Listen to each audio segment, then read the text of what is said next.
ni kwadu de abona nan nyina perfect excellent wo ye kronfo nana kronfo na nampofo twumasi abedi ade mfie aduana baako ni esane se papa no onya de hienti ye ni ade a ena wo kwei ye de beyanka yadum e okrom ho Wayaye na wayayo, onyami wayaye, hallelujah wayayo, ewradi wayaye, wayaye na wayayo, onyami wayaye, hallelujah. Akuri ye nyami kon, nyami akon wayaye. Yo, kinga unandebe.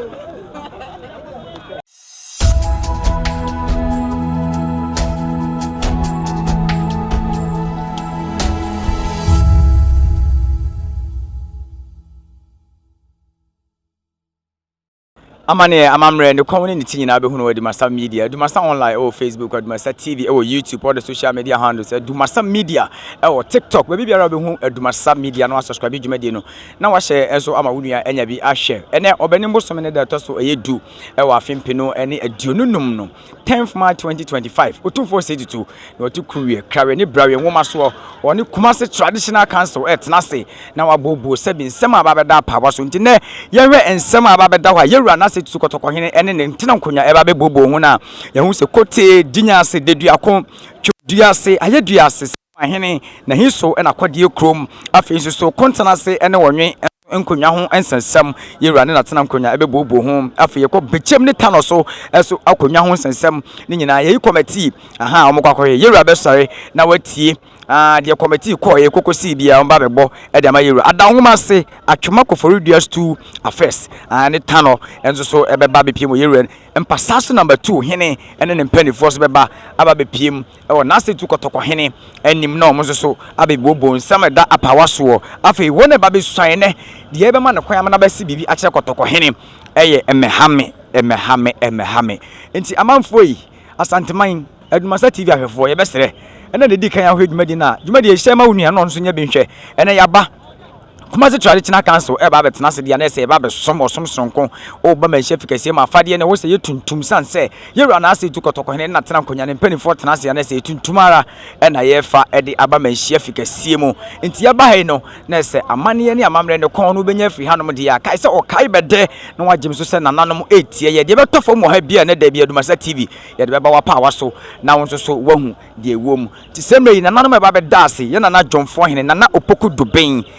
from ADUMASA hene ono so beba ababeda nana Otumfour wo sei tutu sante hene asesanse na anu ada eno be suanye so Otumfour Dwomfo hene enti wo hwe wona afrefufuo nyina eye wona bebo ye nana Dwomfo hene eye Otumfour Dwomfo hene nana opoku do be from ADUMASA hene echi dom ama odi aseda kese pa abre sante hene enti ka ye ho ADUMASA media ye somo na dai ko se yewura na se tutu no kotoko hene na tena nkonya be ma ne to so we fisori afri adwam de yeguso a ye somo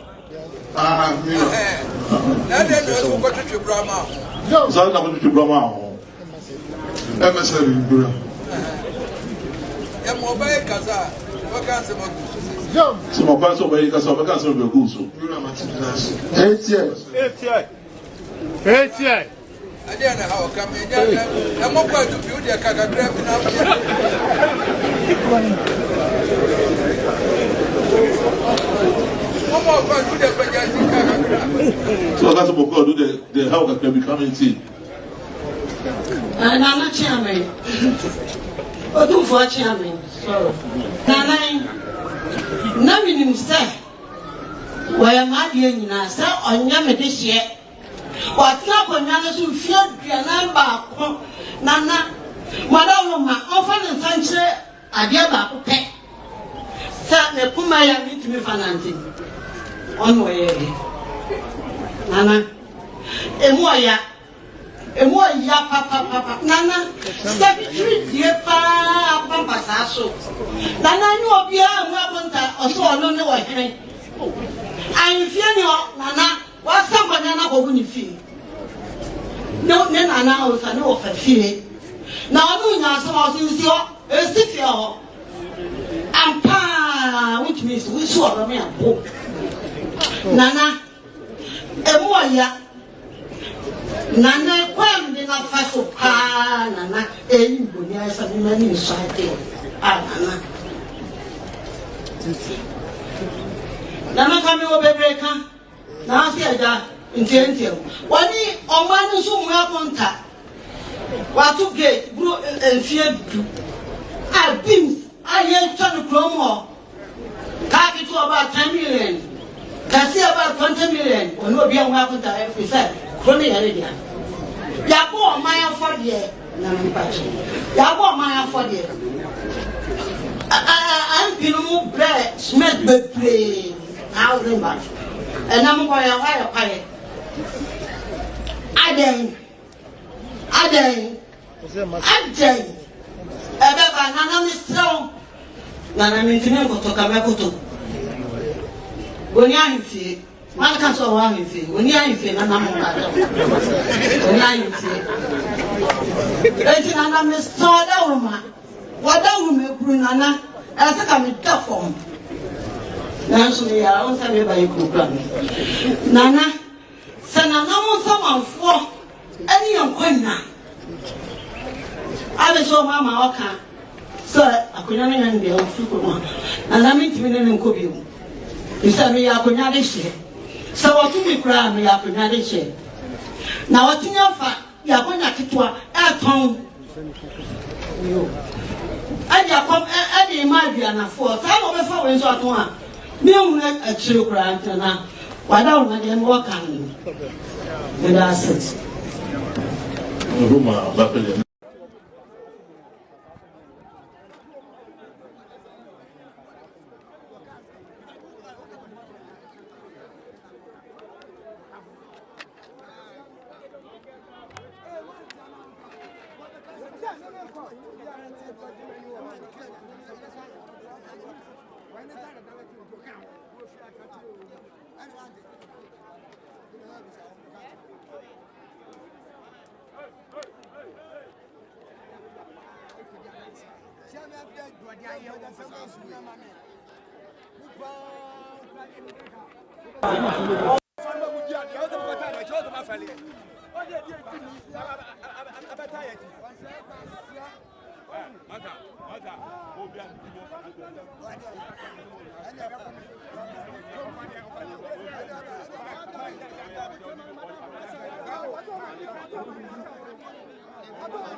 Mama de neba. Nana.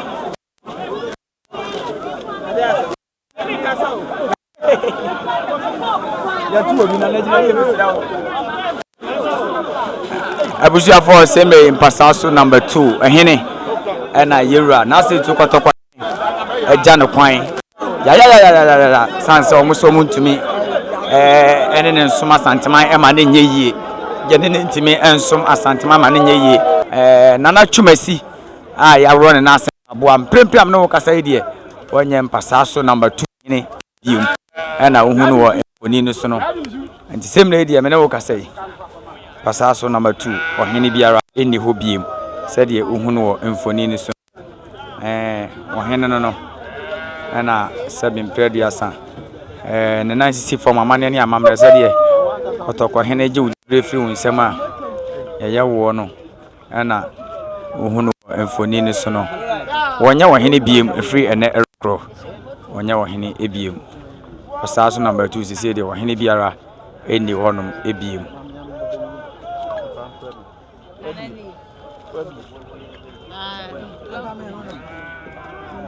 Zach ya de ni tietia ne pagya ko nanim sanse yesi abrewai asemi beto ho nyina abrewai na ekoba saa ma me ni ahode ne nso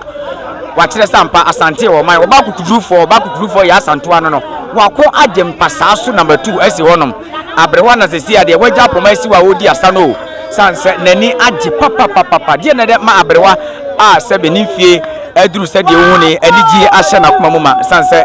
mfirihye aduana baako ɛwɔ akonya so no wɔhene ampɔfotwemasi enye mpuntonyuma bia wɔ kuro no so afi galamse eno de kuro no ɛyɛ kwadu bebre ne ade abɔ wɔhene na yeguso ADUMASA TV yesomo ɛwɔ Manhyia fikesem kosi sɛ ne dwumadie nyina be firi mama kɔtɔkɔ hene be pagya no to so de beto fam wɔ ha bia no yɛ beba ɛde aba somo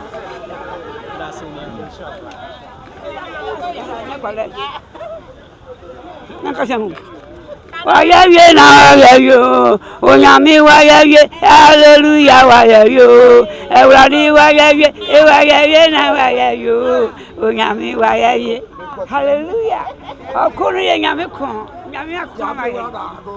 Yo, kinka unande be.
Mimi ya papa yidi akonya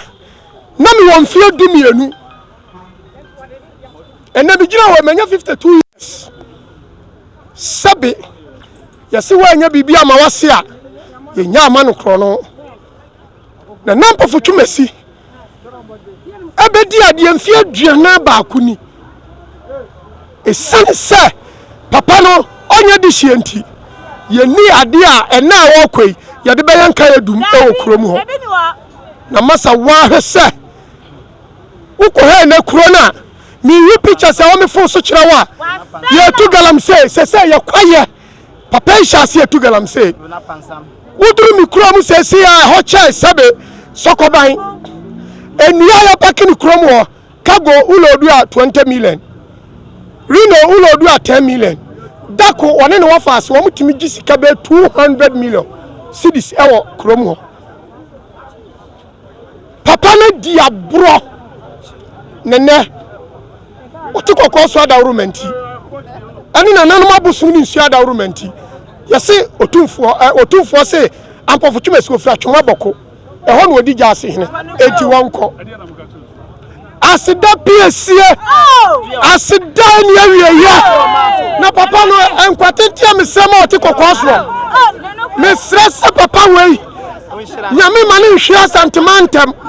na enkonwa yira nyina papa ni nyima to de da na papa no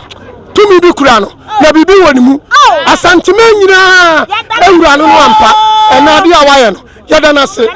yesran kwatenti na ma no yada na se Mpasaaso number 2 kwadu ayede ebo ohene wada mabra yemo akwaba ha ADUMASA TV udin Reverend Christopher Poku we Mpasaaso de me on Mpasaaso de shi akwana ni am film Mpasaaso number 2 akwana ni ampa de hedi kwadu de abo nana nyina ewe perfect excellent wo ye kromfo nana kromfo ana wa yakonya ye mienu ba ko akodie ana wo de ba ko akoton ama ayifo aduanafo ana Otumfour da Roma wo hunu no waje yakonya ye de amaye ebiem one na ayifo ni tu galamse pa wo achease ademla Manhyia masa de o ye kuro no wasa bogate awo jis kaka bi atwa ma 10 million kuro na bonten bim and o jifri na o committee for nsem na ye community center and no mo de ye niye chiame apia na obedi adanse na otu no no na ye on nsema na o ye niye na o je de man wo faase no masa na wo faase na market ye de obo ba ko 10 million obeda ne cha 10 million ye kan ya asofofo kromo asofofo ba aduonu ebe pa na cha obu kotodwe se o do won chemu miensa na wo fa half why won fa mienu won fa ba ko makuru ne fa nya community center wo se okodwono ba ya wo se wo de ma kuro ne enye ono ana ye ne de ono odi ne hene oye kurowura ndi aja ye ni asem bia ka ena Nyankopon da Roma ne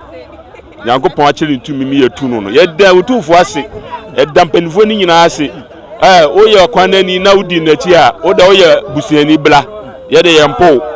na de me kan no na de wo kan ne beda wase semre Mpasaaso number 2 nana ampofo twemasi ye tu na de so no kwadu a abusuane wona e wo Mpasaaso number 2 kwadu anim no adofo ne ajanfo ma me abrewa bi dada no ha sanse ye se abrewa yi asabi beto ho nyina abrewa yi na ekoba saa ma me ni anwode ne so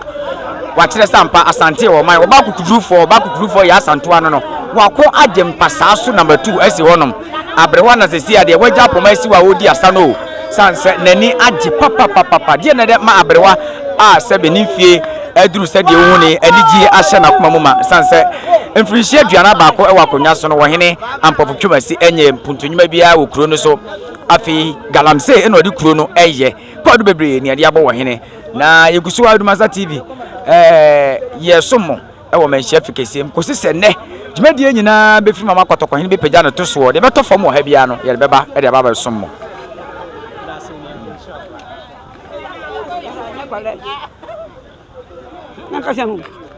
Wayaye na wayayo, onyami wayaye, hallelujah wayayo, ewradi wayaye na wayayo, onyami wayaye, hallelujah. Okunu ye nyami kon, nyami akon wayaye. Yo, kika unande be.